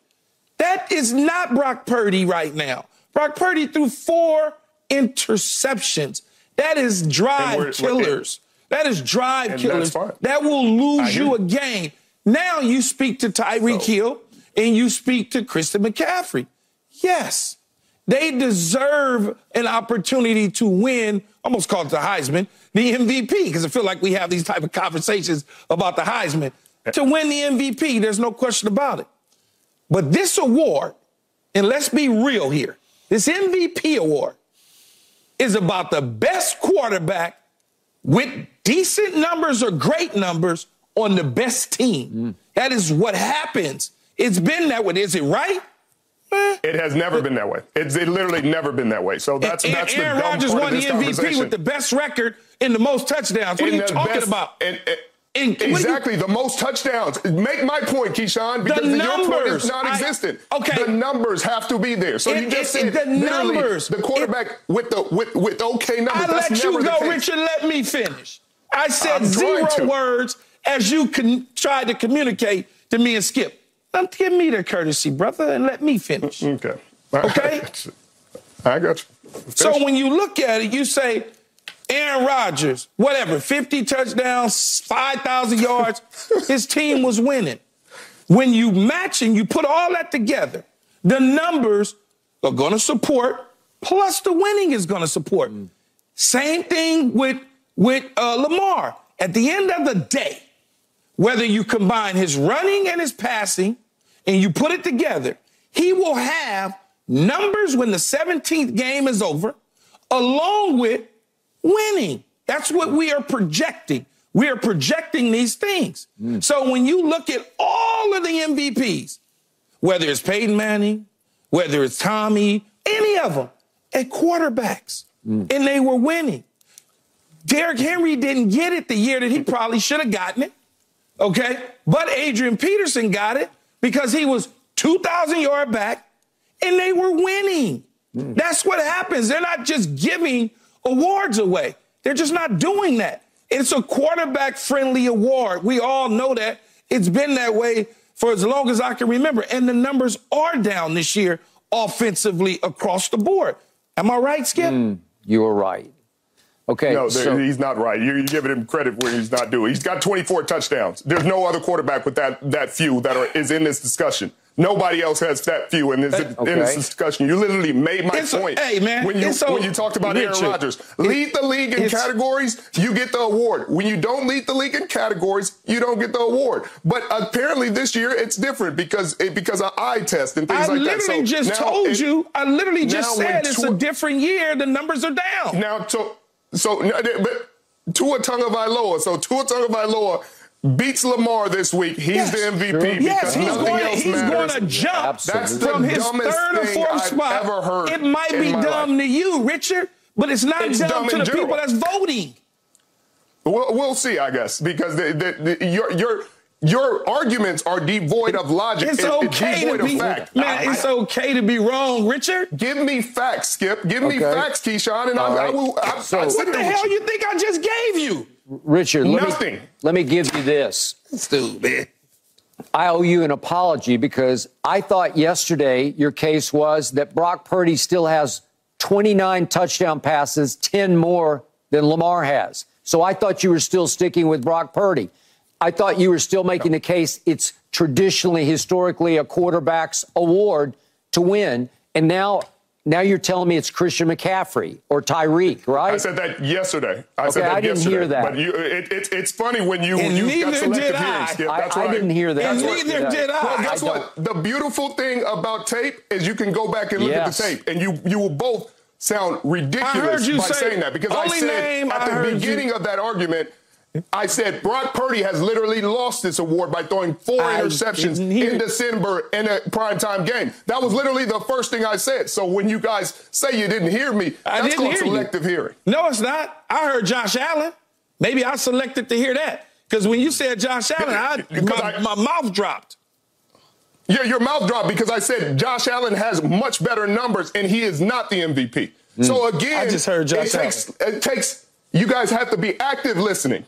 So when you're just waiting to talk, that's not active listening. Who is your MVP at this point? Who do you have? I would guess it's between Tyreek and Christian McCaffrey, depending on how the season ends and depending on the numbers they put up. Okay, because like you said, right now? Right now, you have Christian McCaffrey? Yeah, I would go with Christian McCaffrey. 21 touchdowns, 1,800 all-purpose yards. Okay. So now we have it on tape. So when you go back and you sit there and try to make this discussion again, Richard Sherman said Brock Purdy after the 4 interceptions, then you can go back and you can correct yourself. Okay. So what's your gut feeling right now on the way most voters are leaning? What does your sort of subconscious tell you about this right now? I don't really have a gut feeling about it. I think it's going to go to either Tyreek Hill or Christian McCaffrey, whichever one ends the season on the higher note. If Tyreek goes off for 150 this next game against Baltimore, he goes off, he's going to probably get the award. If Christian McCaffrey goes off for 150 and 60 yards receiving in these next 2 games, he's probably going to get the award because he will likely have as many or close to as many touchdowns as Lamar Jackson, which is insane because no quarterback has won the award without being top 5 in these categories, at least in the last decade. So if you're saying a quarterback is going to win the award, not being top 5 or top 10 in a lot of these categories, then we're talking about a different kind of award. We are talking about a quarterback is going to win, and that quarterback is Lamar Jackson. If he does what we all think he is, Miami, then Pittsburgh, and have the number 1 seed, he is certainly going to win the award, Richard.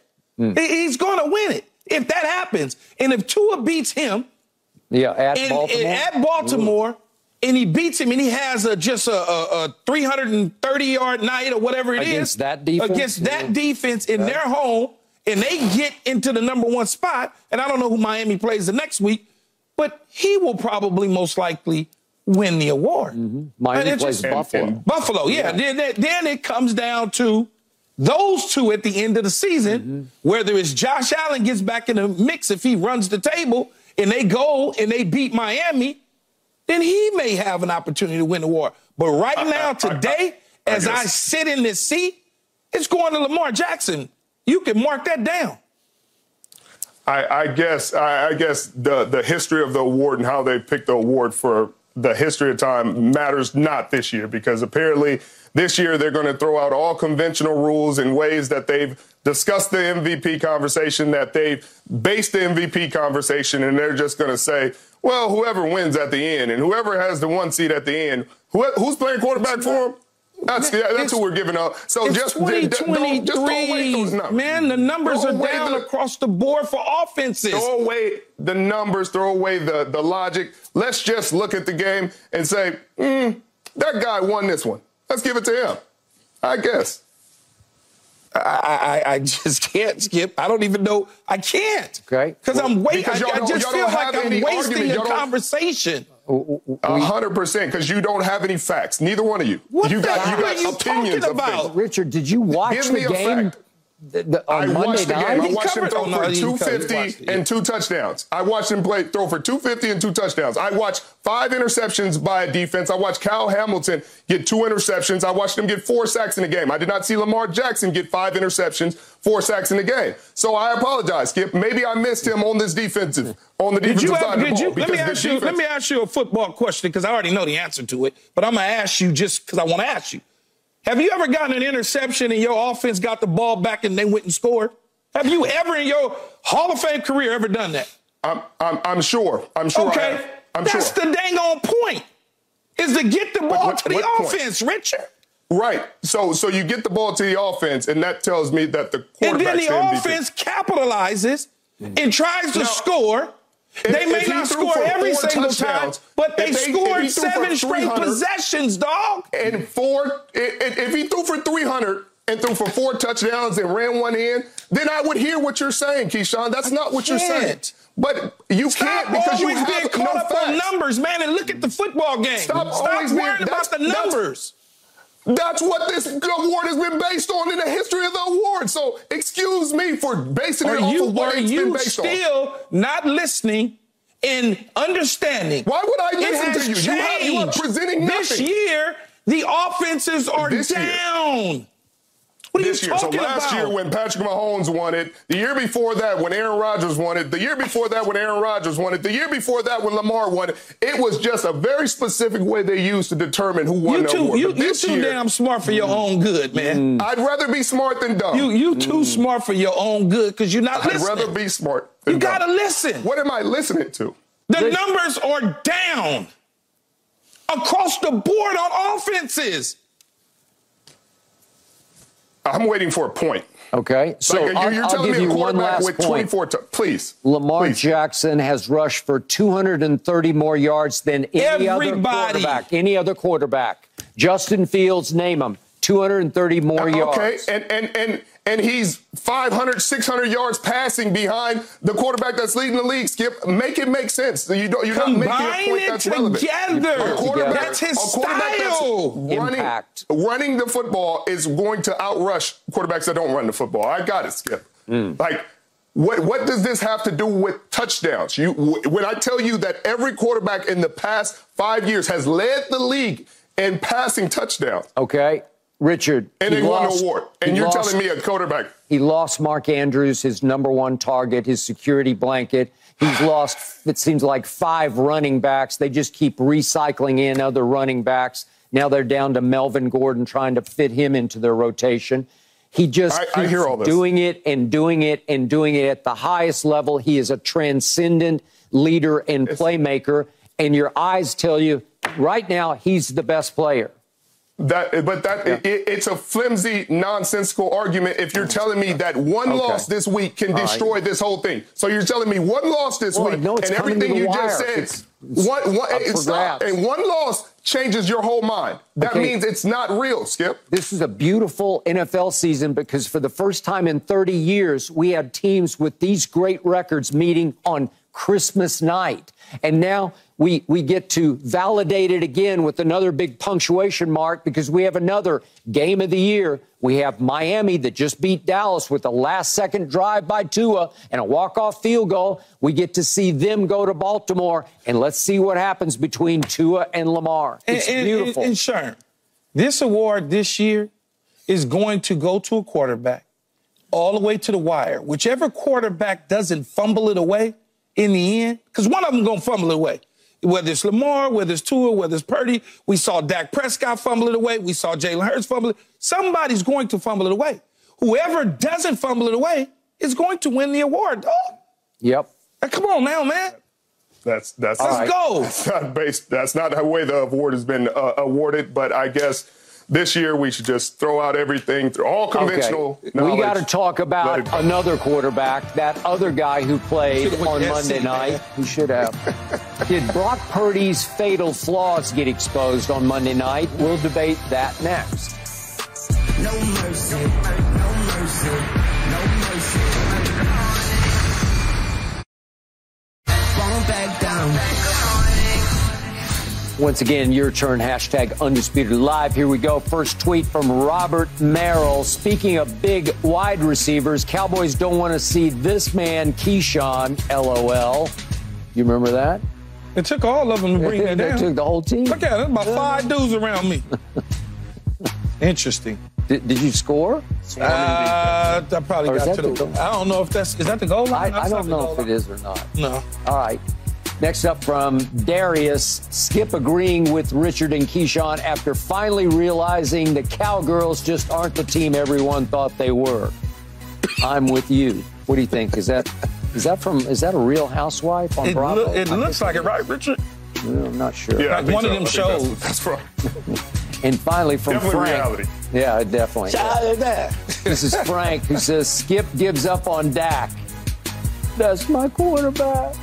That's my favorite T.O. moment. Remember after Dallas lost at home to Eli's Giants? I think they had the 1 seed that year. There was Romo or something? Romo had just gone to Cabo in the week off, right? He got lost. Okay.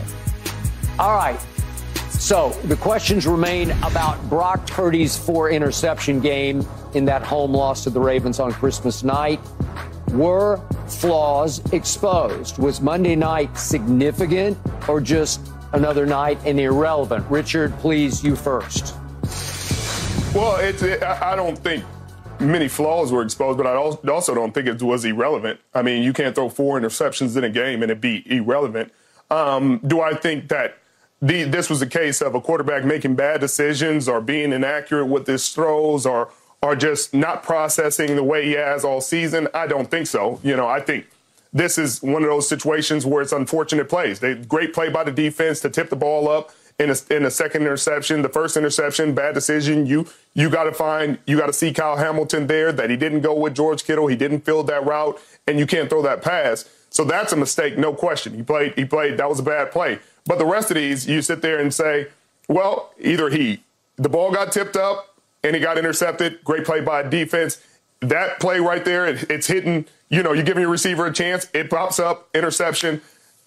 Your arm gets hit on a pass, interception. Yeah, got it. I'm not sitting there saying this is bad decision making. And Kyle Shanahan said the same thing. And one thing I'll say about Kyle Shanahan is he's a straight shooter. If this was an awful game, awful decision making by Brock Purdy, he would be the first to say he got to make better decisions in these situations.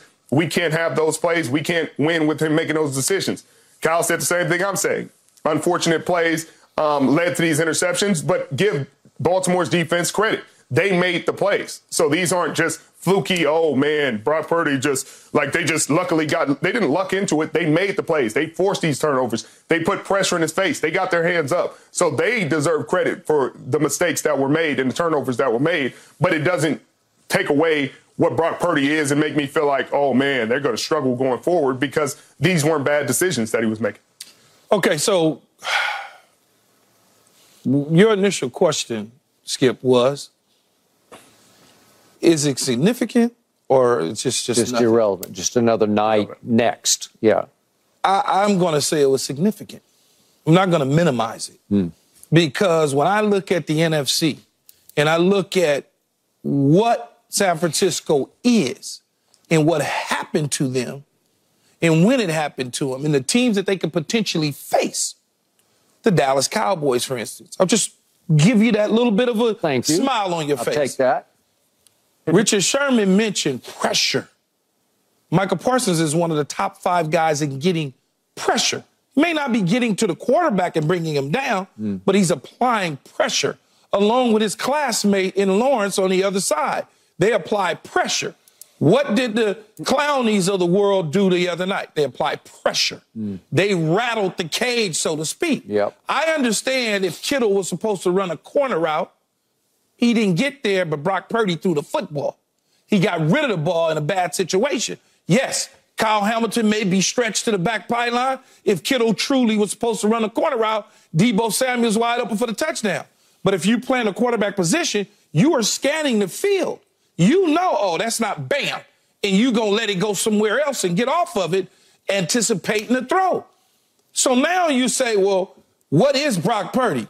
I think Brock Purdy's still a good quarterback. I do. I honestly do.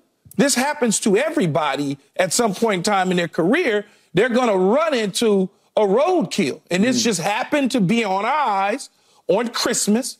4 interceptions. I can't just, oh, his arm got hit. Oh, well, this did. No, because if it was Dak Prescott or Josh Allen or Lamar Jackson or Russell Wilson or any of these other guys, it wouldn't be any of that. It would be, oh, my God, I can't believe that that's the way we would treat it. So we got to treat everything fair.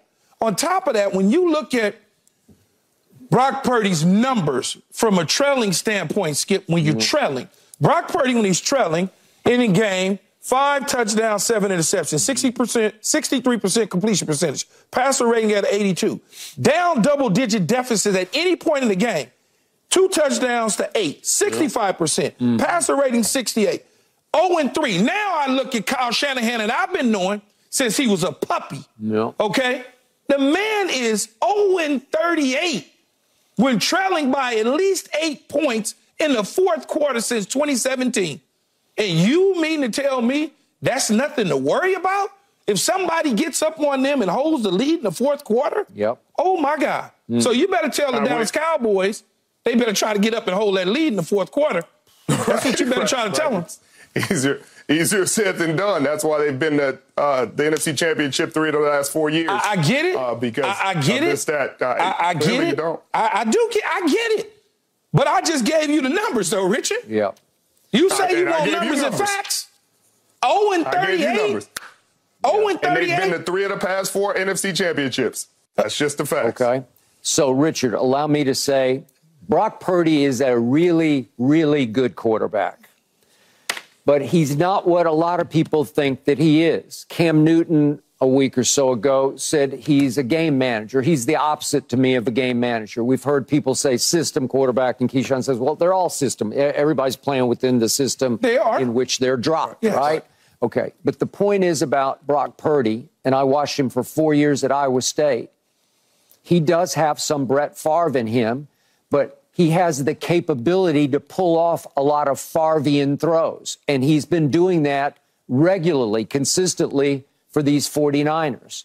He also has that one capability that his greatest strength can also become his greatest weakness, because there's that haywire gene lurking in there where if he goes south right away, if he falls behind, he tries too hard. He tries to do too much to get even, and he'll make some bad choices. And I agree with what Richard said. The DB makes a great play, tipping the ball up in the air, and then the other one, his arm gets hit. Where Richard and I digress and disagree was on the third interception, because that was vintage Brock Purdy, where he escapes to his right, he's scrambling to his right, and it's ill-advised to me to throw it back across your body into the middle of the field. And I don't care what you say, that's covered, and the ball gets tipped back to a Kyle Hamilton who had gotten knocked down and got back in the play and picked it off. So to me, I put everything in a Dallas Cowboy concept, and I have to think that, the only hope I have is to what Keyshawn said. If we do wind up back out there for a third playoff game in 3 years, if we get after him, if we can take the lead like we almost did at Miami with that opening drive, we won the toss and took it all the way down to first and goal at the 1 and fumbled. If we could get up 7-0 and start to pressure Brock Purdy, we got a shot, because that's his one weakness, is that. Yeah. And you can say that's everybody's weakness, and I give you that. And he's had not a good year, he's had a sensational year until somebody finally took the lead on him and then got after him. Can you get up at least 8 points in the fourth quarter? Can you? Then you might have a shot based on Okay. Shanahan's record. No. If you can get up like now, that. Maybe. We have proof and data from this season, Skip. Every single quarterback has had bad games. And your team has played this kid. They played him multiple times. They played him in the playoffs. They played him in the regular season. He's won every single time. So I hear what you're saying. You're finding hope. This kid has beaten you every time he's seen you. So you don't put anything into any of this about falling behind and not being able to play catch up. You don't put anything into it, Richard? That's an accurate stat. I'm not putting anything against it. It hasn't had enough relevance for me to put it in, because if you're talking about coaches that haven't had that, they haven't been to the NFC Championship or the AFC Championship game. They've gone home early. So clearly this stat isn't stopping them from getting to the championship. All right, we got to leave it there, because Young Money is next, joining me and Keyshawn to debate whether, speaking of those Cowboys, they're done. Well. No mercy, no mercy, no mercy. Fall back down. It is time for Young Money, featuring 2 Lil Wayne proteges, buddies of mine, Yella Beezy from Dallas, Allan Cubas from Wayne's hometown of New Orleans.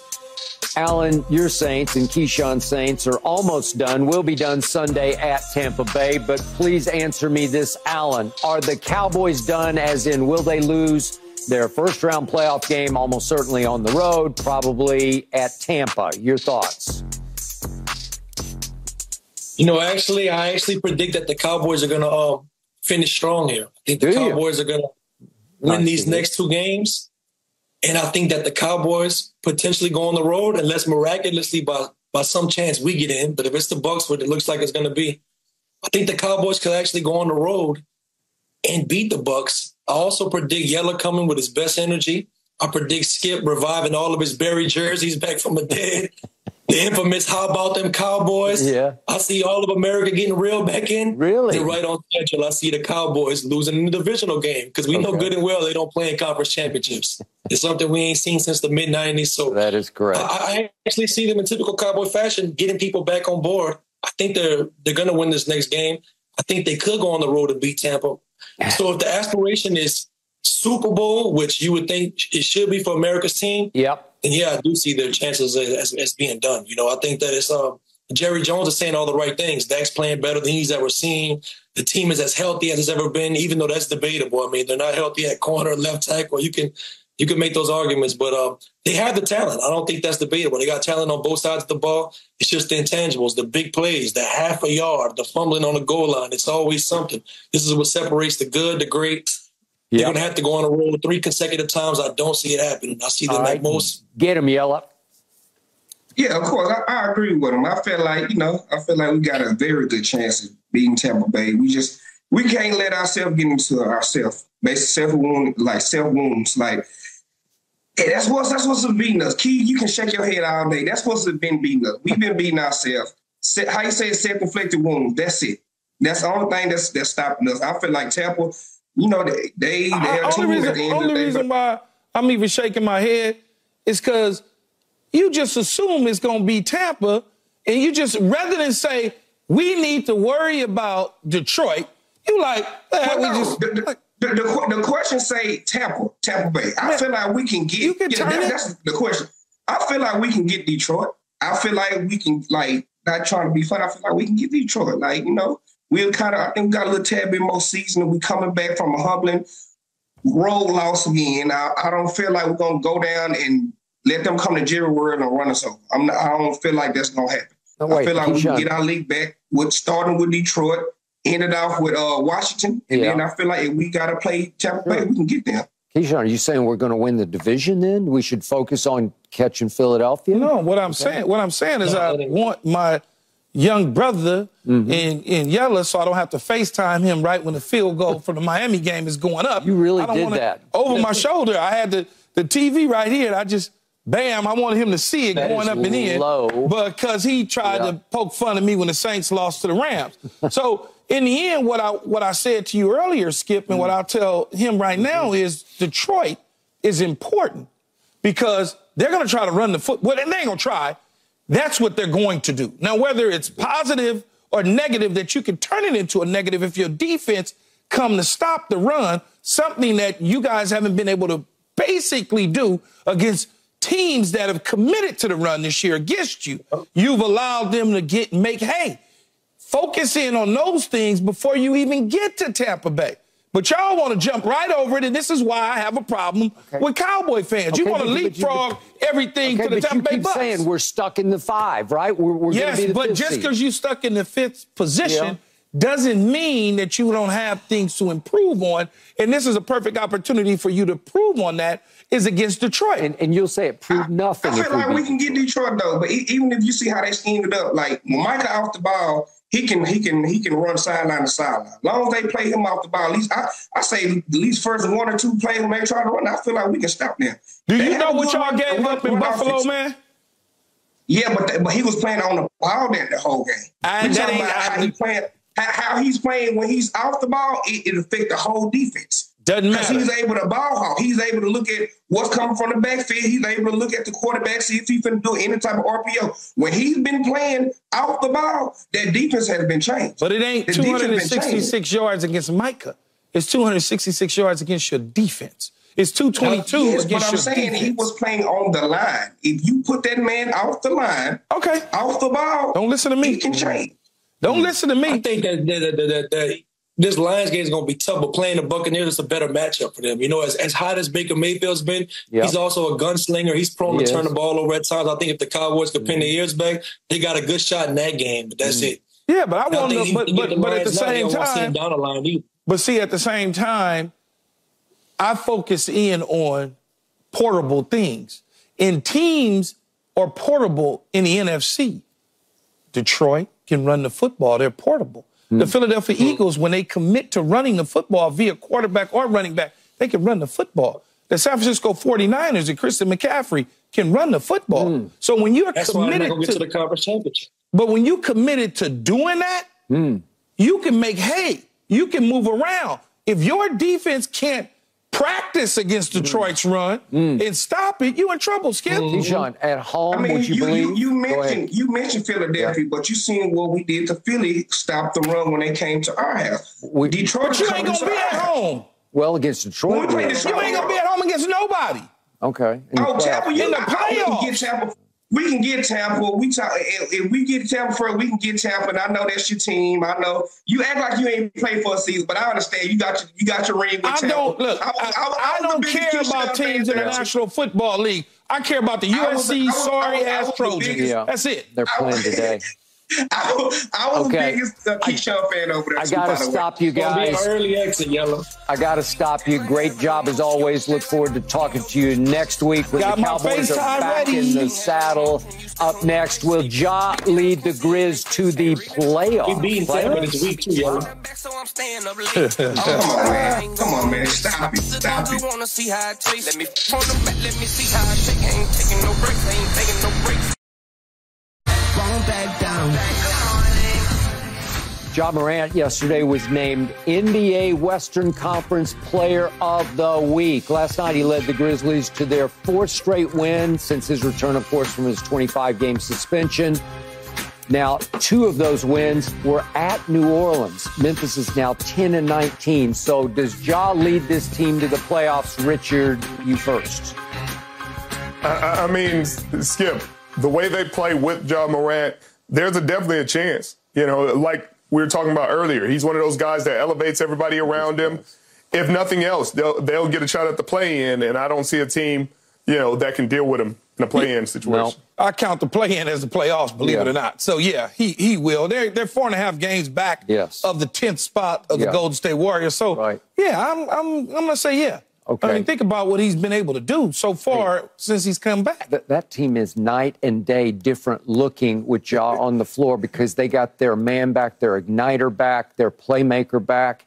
And at New Orleans against Zion, who went ahead of him in the draft, he did it to him again. Took overtime, but he did it to him again. They look like the Dallas Cowboys without Emmitt Smith. Then they got Emmitt Smith back, and they went on to win the Super Bowl. So we're comparing Ja to him. I just did that just to get you a little Cowboy.